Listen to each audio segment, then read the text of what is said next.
నిన్న ఎక్స్‌పీరియం పార్క్ అయితే లాంచ్ చేయడం జరిగింది. అది కూడా అటు సీఎం రేవంత్ రెడ్డి, అదే విధంగా మెగాస్టార్ చిరంజీవి ఇద్దరు కూడా చీఫ్ గెస్ట్‌లుగా వచ్చారు. అవును. అయితే దీంట్లో మాత్రం మెగాస్టార్ చిరంజీవి మాట్లాడుతూ, "ఇక్కడున్న కొన్ని మొక్కలకి నేను కనీసం నా ఆస్తి మొత్తం పెట్టినా కూడా నేనది కొనలేను" అని చెప్పుకుంటూ అవును. వచ్చారు. అవును. నిజంగా అసలక్కడ ఏమైంది? నిజంగా ఇక్కడ ఈ పార్క్ ఓపెనింగ్‌కి వెళ్ళినప్పుడు అందరూ కూడా షాక్ అయ్యారన్నమాట ముందుగా. ఎందుకంటే ఇప్పుడు మనకు తెలంగాణ సీఎం రేవంత్ రెడ్డి, పక్కన మెగాస్టార్ చిరంజీవి. సో అక్కడ సీఎం రేవంత్ రెడ్డి కూడా పక్కన ఈయనున్న చిరంజీవిని గారు పిలిచి, "రండి సార్ మీరే ఓపెన్ చేయండి" విధంగా ఆయనకు గౌరవం ఇచ్చి ఆయనతోని ఓపెన్ చేయించడం జరిగింది. సో ఈ పార్క్ అనేది మన అంటే ప్రపంచ స్థాయిలో ఒక ఎకో ఫ్రెండ్లీ ఎక్స్‌పీరియం పార్క్ అన్నమాట. దాదాపు 200 ఎకరాల విస్తీర్ణంలో దీన్నైతే నిర్మించారు. సో ఇందులో మొక్కల విషయానికొస్తే ప్రతి ఒక్క మొక్కకు ఒక ప్రత్యేకత అన్నమాట. సో ఆ మొక్క గురించి తెలుసుకుంటే అందరూ కూడా షాక్ అవుతారు. ఆ ఒక్క మొక్కకి ఎన్నో రకరకాల రీజన్స్ కానీ, కొన్ని సైంటిఫిక్ రీజన్స్ కూడా ఆ మొక్కలకు ఉన్నాయంట. సో ఆ విధంగా ఎంతో కాస్ట్లీ అయినటువంటి మొక్కల్ని ఈ 200 ఎకరాల పార్క్ మొత్తాన్ని కూడా వాళ్ళు పెట్టడం జరిగింది. సో ఆ మొక్కల గురించి మాట్లాడుతున్నప్పుడు మెగాస్టార్ చిరంజీవి గారు ఈ కొన్ని వార్స్ అయితే చెప్పడం జరిగింది. సో ఇక్కడ ఈ 200 ఎకరాల్లో ఇంత కాస్ట్లీ మొక్కలు అంతట కూడా మీరు పెట్టారు కదా! సో వీటన్నిటికి విలువ కలుపుకుంటే నా సంపాదన మొత్తం కూడా సరిపోదు. సో ఇంత గొప్ప ఒక పార్క్‌ని మనకు అందించారు. సో ఖచ్చితంగా మన హైదరాబాద్‌కే కావచ్చు, మన 2 తెలుగు రాష్ట్రాలకు కూడా ఇది ఒక తలమానికంగా నిలుస్తుందనే విధంగా ఆయన మాత్రం అదే చెప్పాడన్నమాట. కాకుండా ఇది ఒక చిన్న పార్క్ అనుకోని చెప్పి మనం తీసి పారేయం. ఎందుకంటే ఇక్కడ ఒక అడ్వెంచర్‌గా ఉండబోతుందన్నమాట. కొన్ని ప్లాంట్స్ అయితే అవి ఇక్కడ అసలు చాలా రేర్‌గా దొరుకుతాయి. దొరకవు.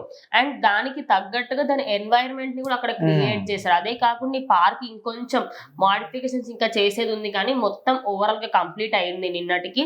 సో అది మొత్తం చూసిన తర్వాత యాంకర్స్ కానివ్వండి, అక్కడికి ఎవరెవరైతే వెళ్లారో గెస్ట్స్‌గా వాళ్ళందరూ కూడా షాక్ అయ్యారన్నమాట.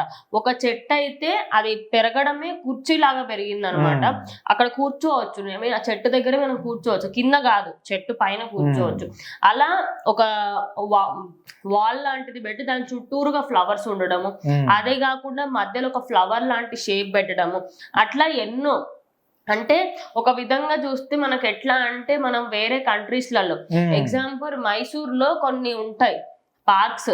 అవి చాలా అంటే చాలా ఫేమస్. ఎవరైనా మైసూర్‌కి వెళ్ళినప్పుడు అరే పార్క్‌కి వెళ్ళాలిరా, అక్కడ పార్క్ బాగుంటాయి అంటే కొంచెం అక్కడ మంచి అంటే ఫ్లవర్స్ తో డెకరేట్ చేస్తారు, ఫ్లవర్స్ తో యానిమల్స్ చేస్తారు, అట్లా చాలా చేస్తూ ఉంటారు.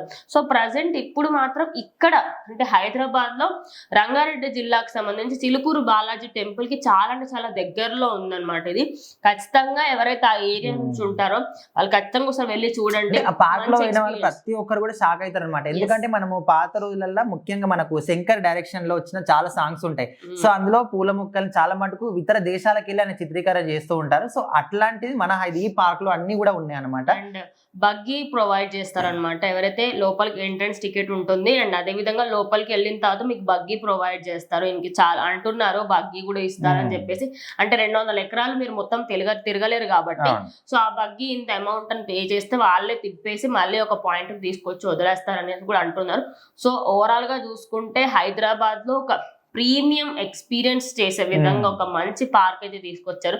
సో దీనివల్ల అంటే హైదరాబాద్ హెరిటేజ్ అనేది ఇంకా ఇంకా ముందుకు వెళ్ళి పర్యావరణాన్ని అదే విధంగా మనం హరితహారం అంటూ ఉంటాం, వాటి అన్నిటిని కూడా కాపాడుకుంటూ మనం ముందుకు వెళ్తూ ఉంటే ఖచ్చితంగా హైదరాబాద్ ఇంకొక నెక్స్ట్ గ్రీన్ సిటీ అవ్వడంలో ఎలాంటి డౌటే లేదనే చెప్పొచ్చు.